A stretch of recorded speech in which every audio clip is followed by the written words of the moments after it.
44절입니다. 천국은 마치 밭에 감추인 보화와 같으니 사람이 이를 발견한 후에 숨겨두고 기뻐하며 돌아가서 자기 소유를 다 팔아 그 밭을 사느니라.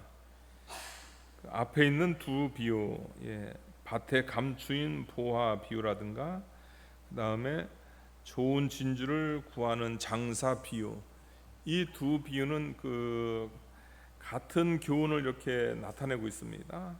우리 주님께서 이 두 비유를 이렇게 말씀하신 목적은 뭐냐면요, 하나님 나라 곧 복음과 영생은 세상의 모든 것보다 훨씬 가치가 있으므로 성도는 그것을 얻기 위해 다른 모든 것을 기꺼이 내려놓아야 한다. 천국, 복음이라든가 영생은 세상의 그 모든 것보다 가치가 있습니다. 어느 것보다 가치가 있기 때문에 그 가치 있는 복음과 가치 있는 영생을 얻기 위해서는 그 세상에 있는 것을 내려놓는 것을 어려워해서는 안 된다. 기꺼이 내려놓을 때 우리가 그 은혜를 받을 수 있다. 그것을 이야기를 하고 있는 거죠. 44절 보니까 천국은 마치 밭에 감추인 보화와 같으니, 그러니까 복음이라든가 그 영생은 밭에 감추인 보화다. 그러니까 보화의 그 가치라는 것은 이루 말할 수 없는 거죠. 그런데 그것이 이제 밭에 감춰 있단 말이에요. 그러니까 드러나지 않았단 말이에요. 보화가 드러나지 않았다 할지라도 그 가치가 떨어지는 건 아니죠. 그러나 그 보화의 그 가치를 알아보지 못할 때 그 보화를 소유할 수가 없는 거죠. 거기 있는 그 45절에 보면은 천국은 마치 좋은 진주를 구하는 장사와 같다. 그러니까 보화는 숨겨져 있고, 그 다음에 좋은 진주를 구하기 위해서는 뭐가 필요하냐면 여러분들 안목이 필요하죠. 좋은 진주인지 나쁜 진주인지 그것을 발견할 안목이 필요하다. 그러니까 이 안목은 뭔가, 밭에 감추인 보화를 발견하는 안목은 뭔가. 저와 여러분이 공부 많이 하면은 서울대 나오면은 복음에 관한 그 내용을 우리가 파악할 수 있나요? 저와 여러분이 독학을 열심히 해가지고 책을 많이 읽으면은 거기에 관한 그 내용, 천국에 관한 내용, 예수님의 십자가 부활에 관한 내용, 그 다음에 영생에 관한 내용, 우리가 파악할 수 있나요? 파악 못해요. 복음에 관한 것은 연약하기 때문에, 또 교회에 관한 것은 연약하기 때문에 사람들이 그걸 별로 관심을 두지 않습니다. 또 영생에 관한 것은 우리가 성경에서 영생에 관한 것, 천국에 관한 것, 그것은 손에 잡히는 게 아닙니다. 사람들은 손에 잡히는 것, 또 눈에 보이는 것을 그 가치 있게 생각하거든요. 근데 영생에 관한 것은 손에 잡히지 않아요. 그러니까 우리는 그것을 소망합니다. 믿음은 바라는 것들의 현실, 그러니까 바라는 거예요. 소망하는 거죠. 그러니까 소망하기 때문에 그것을 그 가치 있게 보질 않는다는 거죠. 영생이라는 것을 가치 있게 보질 않는다는 거죠.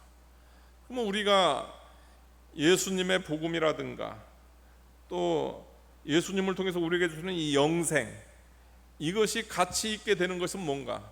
다시 말해서 보안돼, 그것이 감춰져 있는데 그것을 발견하는 것, 또 좋은 징조인 것을 그 구별할 수 있는 그 장사꾼의 안목은 뭔가?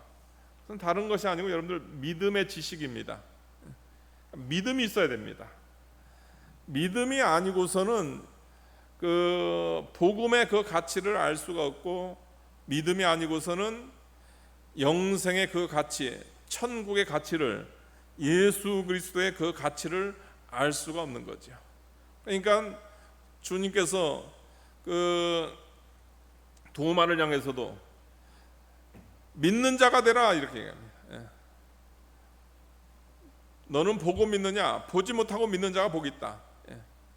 그러니까 믿음이 있어야 그 사람이 복된 자고, 믿음이 있어야 그 사람이 보화를 알아볼 수 있고, 야, 복음이, 예수님의 복음 운동, 교회 보게 되면 참 연약하다.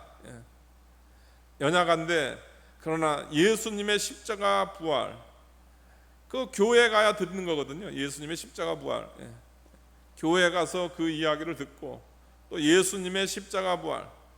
아니, 왕이면은 백마 타고 세상을 정복하고, 로마 왕같이, 헬라 왕같이 세상을 정복하는데, 왕이라는 사람이 나귀 타고 입성해가지고 십자가에서 죽었단 말이에요. 그게 뭐 왕이냐? 그렇게 생각하기 쉬운데, 믿음을 통해서 예수님의 십자가, 예수님의 부활을 보게 되면 그것만큼 능력이 없거든요. 그것만큼 복된 게 없어요. 그분께서 내 죄를 위해서, 나의 죄를 도말하시려고 이 땅에 하나님이, 제2성자 하나님께서 인간이 되셔서 오셨다. 하나님이 사람이 되셔서 이 땅에 오셨다.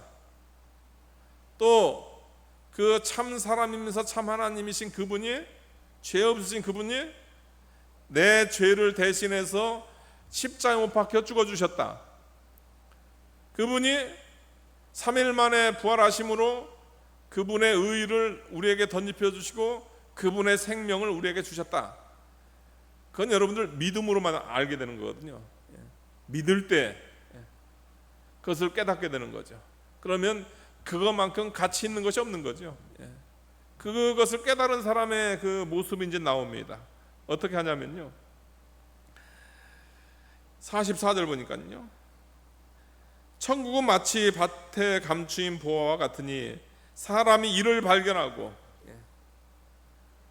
우리가 전에는 이걸 발견하지 못했어요. 이 밭에 그 보화, 감추인 보화의 그 가치를 발견하지 못했는데, 믿음의 눈으로, 믿음의 지식으로 이거를 발견했단 말이에요. 발견한 다음에 어떻게 됩니까? 기뻐 돌아가서 자기 소유를 다 팔아가지고 밭에 감추인 보화를 삽니다. 진주를 구하는 장사도 마찬가지예요. 믿음의 지식을 가지고, 믿음의 영적 안목이 있어가지고요, 좋은 진주를 발견합니다. 예수 그리스도의 복음을 발견하고, 그 다음에 영생에 관한, 천국에 관한 것을 발견합니다. 그러니까 발견한 다음에 가서 뭐 합니까, 여러분들? 가서 자기 소유를 다 팔아가지고 진주를 삽니다. 왜냐하면 자기 소유 다 팔아도 그 값어치만 못해요. 진주의 값어치만 못해요. 그러니까 그거 다 팔아서 살 수 있다고 하면 그거 얼마나 감사한 일입니까? 얼마나 놀라운 일이에요. 얼마나, 이런 표현 써서 수지 맞는 일 아닙니까, 여러분들? 자기 집에 있는 거 자기 거 다 팔아가지고 그 보화가 묻힌 그 밭을 사는 거, 그거 얼마나 좋은 일이에요. 기쁜 일이잖아요. 내 재산 다 팔았다고 슬퍼합니까? 내 소유 다 팔아가지고 값진 진주 샀다고 슬퍼해요? 슬퍼할 일이 아니고 기뻐하는 거죠. 왜 그러냐면 더 가치 있는 거를 샀기 때문이죠. 여기서 샀다, 이것은 뭐 여러분들 다른 믿음이라든가 영생은 내가 힘써가지고 내가 내 인간의 공로에 의해서 사야 되나 보다, 지금 그걸 얘기하는 게 아니죠, 여러분들. 그거 얘기하는 게 아니고, 믿음으로 예수 그리스도의 복음이라든가 영생에 관한 것을 깨달았는데 그 깨달은 사람의 삶은 다르다, 이걸 얘기하는 거예요. 사는 게 인간의 공로를 얘기하는 게 아니고, 그 가치를 안 사람의 삶은 완전히 180도 바뀐다, 이것을 이야기하는 거죠. 그래가지고 전에 내 눈에 보이는 것, 내게 중요한 것 있었습니다. 그것이 물질일 수도 있고, 그것이 사람일 수도 있고, 그것이 직장일 수도 있고, 권력일 수도 있습니다.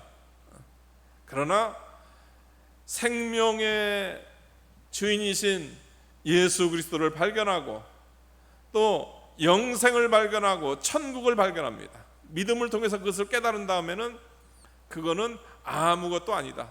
우리가 지금 빌립보서 3장 8절에 있는 말씀, 우리가 이번 주 우리가 살펴볼 내용인데, 수요일 날 3장 8절, 사도 바울은 어떤 사람이었냐면요, 그 유대인들을 그렇게 자랑하는 거, 5절 보니까요, 빌립보서 3장 5절입니다. 나는 8일 만에 할례를 받고 이스라엘 족속이요 베냐민 지파요 히브리인 중에 히브리요 율법으로는 바리새인이요 열심으로는 교회를 박해하고 율법의 의로는 흠이 없는 자다. 그러나 무엇이든지 내게 유익하던 거, 내가 가치 있게 생각하던 거, 내가 그리스도를 위하여 해로 여길 뿐더러 또한 모든 것을 해로 여김은 내 주 예수 그리스도 예수를 아는 지식이 가장 고상하기 때문이다. 내가 그를 위하여 모든 것을 잃어버리고 배설물로 여김은 그리스도를 얻고 그 안에서 발견되려 함이니, 내가 예수님을 위하여 모든 것을 잃어버리고 그 전에 그렇게 가치 있게 생각하는 거 다 배설물로 여긴다. 그거 하고서 뭘 얻는다고 여러분들? 그리스도를 얻는다. 그리스도가 바로 뭐냐면 여러분들 보아예요. 그리스도가 누구냐면 여러분들 진주입니다. 우리 예수님이 진주고 우리 예수님이 보아예요. 예수님 얻으려고, 그러니까 예수님을 발견한 거죠, 여러분들. 그러니까 우리의 신앙의 전후 비포 애프터가 있잖아요, 여러분들. 뭐 성형수술 비포 애프터가 있는데 신앙도 비포 애프터가 있습니다. 예수님 발견하기 전과 예수님 발견하기 후입니다. 예수님 발견하기 전에는요, 눈에 보이는 게 최고예요. 근데 예수님 발견한 후에는 뭐냐면 예수님을 통해서 믿음의 눈으로 바라보기 때문에 복음이 최고고, 그 다음에 영생을 소망하는, 그것이 최고입니다. 그것을 위해서 어떻게 할 수 있다고요? 성도는 그것을 얻기 위해서, 예수 그리스도를 얻기 위해서 다른 모든 것을 기꺼이 내려놓는 그런 신앙의 모습이 있다. 이제 그것을 교훈하기 위해서 주님께서 이 두 가지 교훈을 말씀하신 겁니다. 47절 보니까요, 또 천국은 마치 바다에 치고 각종 물고기를 모으는 그물과 같으니 그 물에 가득함에 물가로 끌어내고 앉아서 좋은 것은 그릇에 담고 못된 것은 내버리느니라. 주님께서 세 번째로 이야기하시는 것은 뭐냐면 그물 비유. 근데 이것은 여러분들 가라지 비유하고 똑같아요. 전파하는 내용이 똑같습니다.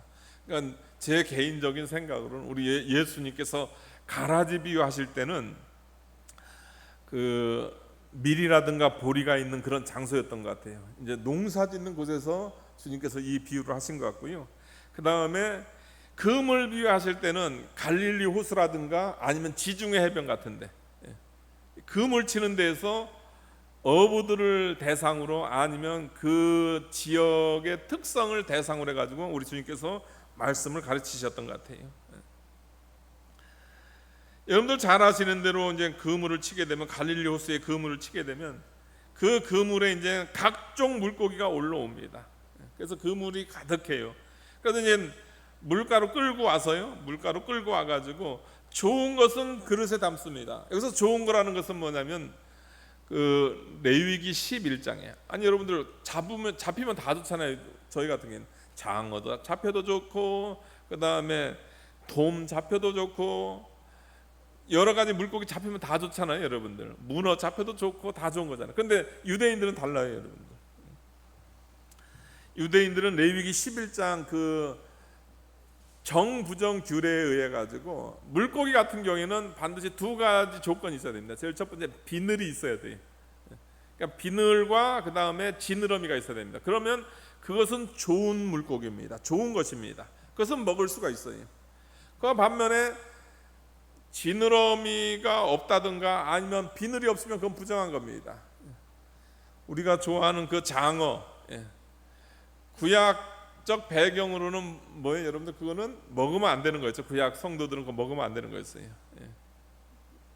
그런데 예수님께서 예수님의 십자가에서 모든 율법을 다 성취하셨기 때문에 여러분들 장어 먹어도 됩니까? 안 먹어도 됩니까? 먹어도 됩니다, 여러분들. 우리 돼지고기 먹어도 돼요? 안 먹어도 돼요? 구약에는 먹으면 안 돼요. 구약에는 먹으면 돼지는 쪽발은 갈라졌는데 책임질을 아직 안 해가지고 그거 먹으면 안 됐는데 신약 시대는 돼지고기 먹어도 돼요. 그러면 여러분들 순대 먹으면 돼요? 안 돼요? 은정 집사님, 순대 드세요? 안 드세요? 안. 제가 그쪽에서 20년 이상 이거 가르쳐도 안 바뀌어. 전에 했던 기회에서 순대 먹지 마라.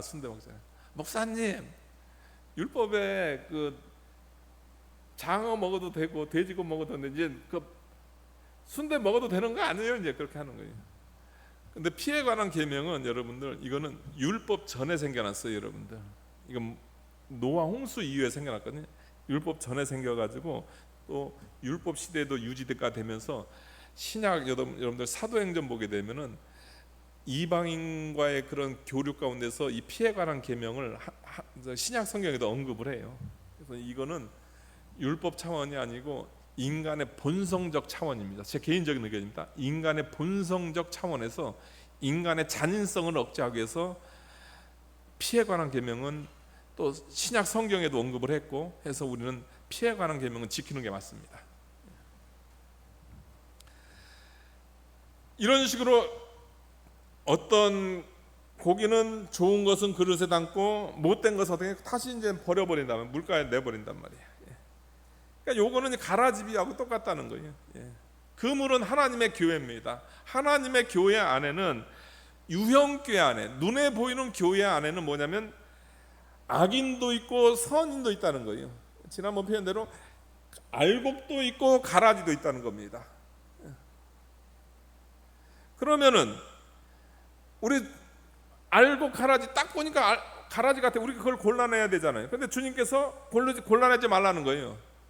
여기로 따지게 되면 부정한 물고기가 있으면 골라내야 되잖아요. 그런데 교회 안에서 신약 교회 안에서 골라내지 말라는 겁니다.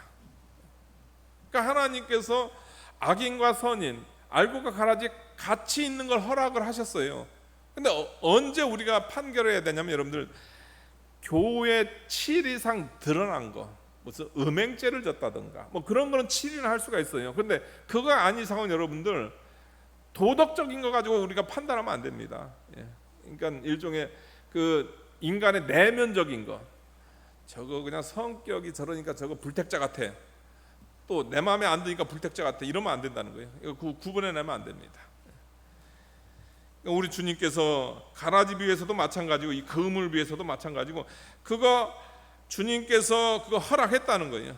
그러니까 너희들은 교회 안에서 악인과 그 선인, 알곡과 가라지가 있는 상황 가운데서 발생하는 여러 가지 문제가 발생을 한다는 거예요. 교회 안에 문제가 많이 발생을 해요, 여러분들. 특히 사단이 더 강하게 역사를 한단 말이에요. 교회 안에서 그런 역사가 일어났을 때 어떻게 하면 신앙이 연약한 성도들 같은 아유 내 이런 교회 내가 안 다니고 말지 하면서 실족해가지고 신앙생활을 포기한다는 거죠. 그러니까 그런 거 하지 말라는 겁니다. 왜 그러냐면 교회 안에는 부정한 것과 깨끗한 것이 같이 있고 알곡과 가라지가 같이 있다는 거예요. 그러나 분명한 것은 뭐냐면 반드시 구별하는 날이 있다. 그런데 그 구별하는 것은 뭐냐면 세상 끝에 한다는 거죠. 49절 보니까요. 세상 끝에도 이러하리라. 천사들이 와서 의인 중에서 악인을 갈라내는. 우리 하나님께서는 엄격하게 엄중하게 세상 끝날에는 그것을 다루신다 이겁니다. 그러니까 세상 끝날에 다루기 때문에 너희들이 앞에서 교회 시대 가운데서 신앙생활하는 가운데서 유형교회 안에서 너희가 악인이다 선인이다 가라지다 알곡이다 그것을 분별해서는 안 된다 이것을 이야기합니다. 잘못된 그런 그 거짓 교사들이 이런 거 분별하잖아요. 자기가 선택과 불택을 분별하는 사람입니다. 그래서 그게 그 거짓 교사라는 겁니다. 절대로 그 분별하면 안 되는 거예요. 하나님께서 하지 말라 했는데 왜 자기가 하냔 말이에요. 그런데 그렇다고 해서 분별 안 하는 것은 아니고 마지막 날에 분별할 거다. 하나님께서 천사들 통해서 의인 중에서 악인을 갈라낼 거다. 그래가지고 하나님의 엄격한 심판이 있을 거다. 풀무불에 던지고 거기서 울며 이를 갈미 있을 것이다. 그러니까 참된 알고 참된 좋은 것, 좋은 거는 뭘까요, 여러분들? 착하니까 좋은 거예요, 여러분들? 착하면 좋죠. 그런데 성경에서 좋은 것은 뭐냐면 믿어야 됩니다. 믿어야 돼. 믿음을 통해서 우리의 부정한 것이 깨끗해져야 돼요. 그게 좋은 것입니다, 여러분들. 모든 인간은 죄악 중에 출생해서 태어날 때부터 다 부정한 존재들이에요. 부정한 존재들인데 믿음을 통해서 예수 그리스도의 그 보혈의 공로로 깨끗이 씻음 받아가지고 깨끗해진 상태예요. 깨끗해진 그 자가 천국에서 알곡이고 그 자가 천국에서 그 좋은 것입니다. 그러니까 믿음을 통해서 하나님의 그 자녀가 되는 거고 믿음을 통해서 구원을 받는 거죠. 그러니까 믿지 않으면 어떻게 됩니까? 아무리 교회에 오래 다녔더라도 하나님께서는 세상 끝에는 반드시 구별해서 의인 중에서 악인을 갈라내고 그 믿지 않는 자를 지옥불에 던져놓는 거죠. 왜 그러냐면 죄인이기 때문에 자기 죄값으로 자기가 값을 치러야 되죠. 그럼 의인들은 여러분들, 저와 여러분들은 예수님을 믿었습니다. 우리 의인들, 우리도 죄 졌잖아요, 여러분들. 오늘 아침에도 죄 졌을 거래요. 근데 우리는 왜 지옥에 안 가지, 여러분들? 나 대신 여러분이 예수님을 믿음으로 예수님과 연합이 돼가지고 나 대신 예수님께서 그 죄에 대한 값을 치렀단 말이에요. 그러니까 죄에 대한 값을 치러요. 이중으로 형벌을 하면 안 되잖아요, 여러분들. 그 세상 법도 똑같잖아요. 이중으로 형벌을 안 내려요. 그러니까 예수님이 형벌 당한 사람은 천국 가는 거고, 예수님 믿어가지고 예수님이 나를 대신해서 형벌을 당했으면 그 문제가 해결된 거예요. 그거 아니면은 예수님 안 믿으면 내가 내 형벌을 담당을 하는 거죠. 그래서 지옥 가는 거예요. 하나님은 아주 공의로워요. 하나님은 아주 객관적입니다. 그래서 지옥 가면 억울할 거 하나도 없어요, 여러분들. 지옥 가더라도 억울할 거 하나도 없어요. 요 세 가지 비유, 요 세 가지 비유로 통해서 이제 우리 주님께서 여러 가지 비유를 이렇게 말씀하셨습니다. 그러면서 이제 51절 보니까요, 이 모든 것을 깨달았느냐 하시되 대답하되 그라오이다. 예수께서 이르시되 그러므로 천국의 제자된 서기관마다 마치 새 것과 옛 것을 그 곳간에서 내오는 집주인과 같으니라. 이 모든 것을 깨달았느냐. 여러분들, 예수님께서 하신 그 비유를 우리가 깨달아야 돼요, 여러분들. 귀 있는 자를 들을지어다. 성령을 통해서 이 말씀을 우리가 깨달아야 됩니다. 가라지 비유는 뭐고, 누룩 비유는 뭐고, 겨자씨 비유는 뭐고, 그 다음에 오늘 말씀한 밭에 감추인 보화 비유는 뭔가, 이걸 우리가 깨달아야 돼요. 깨달은 다음에 그걸 통해서 참된 은혜를 받고 자기의 신앙의 유익을 삼아야 되는 거죠. 그게 기본이고, 그게 성도님들이든 목회자든 그 기본이에요. 그런데 이제 여기서 이야기하는 것은 뭐냐면, 깨달은 자 가운데서 이제 그 깨달은 걸 가지고 또 가르쳐야 되는 사람, 일종의 그 사명자들에게 이제 주님께서 이야기를 하는 거죠. 52절 보니까 예수께서 이르시되 그러므로 천국의 제자된 서기관마다, 천국의 제자된 서기관, 너희가 하나님의 사역을 감당할 때 너희가 그 말씀 사역을 잘해라, 이것을 이야기해요. 잘해라. 우리는 서기관에 대한 그런 부정적인 것이 있어요. 그런데 여기서는 말은 천국의 제자된 서기관, 진짜 서기관, 하나님 앞에 서 있는 서기관 같이 그 사명을 감당하는 자는 그 모습이 다르다는 거죠. 그럼 참된 서기관은 어떤 사람들인가? 제일 첫 번째로요, 하나님 말씀을 올바르게 배운 사람. 이게 제일 첫 번째 자격입니다. 우리 예수님께서 가르치셨단 말이에요. 예수님께서 가르치시고 이 모든 것을 깨달았느냐 그러잖아요, 여러분들. 그러니까 예수님을 통해서 이 교훈을 받아야 돼요. 그 다음에 사도들의 전통 위에 세워진 교회의 교리를 통해서 우리는 교훈을 받아야 돼요.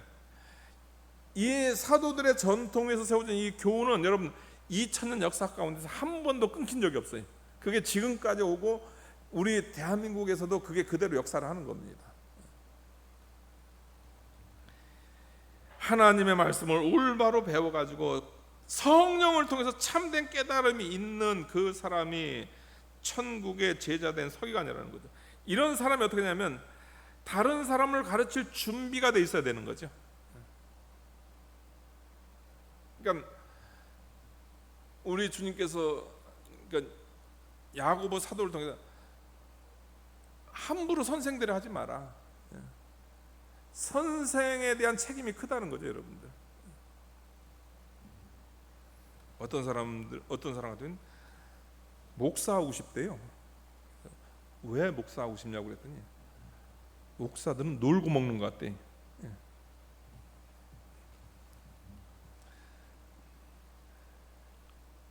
진짜 가르칠 자격이 있냐?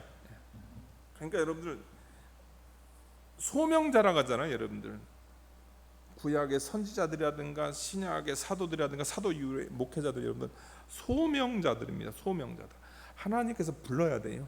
하나님께서 불러야 돼요.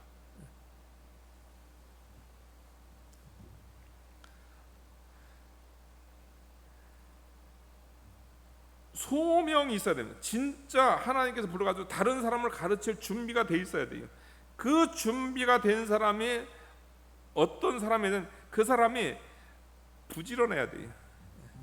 다시 말해서 말씀의 풍성한 보화를 가지고 있어야 됩니다. 그것을 소유해야 돼요.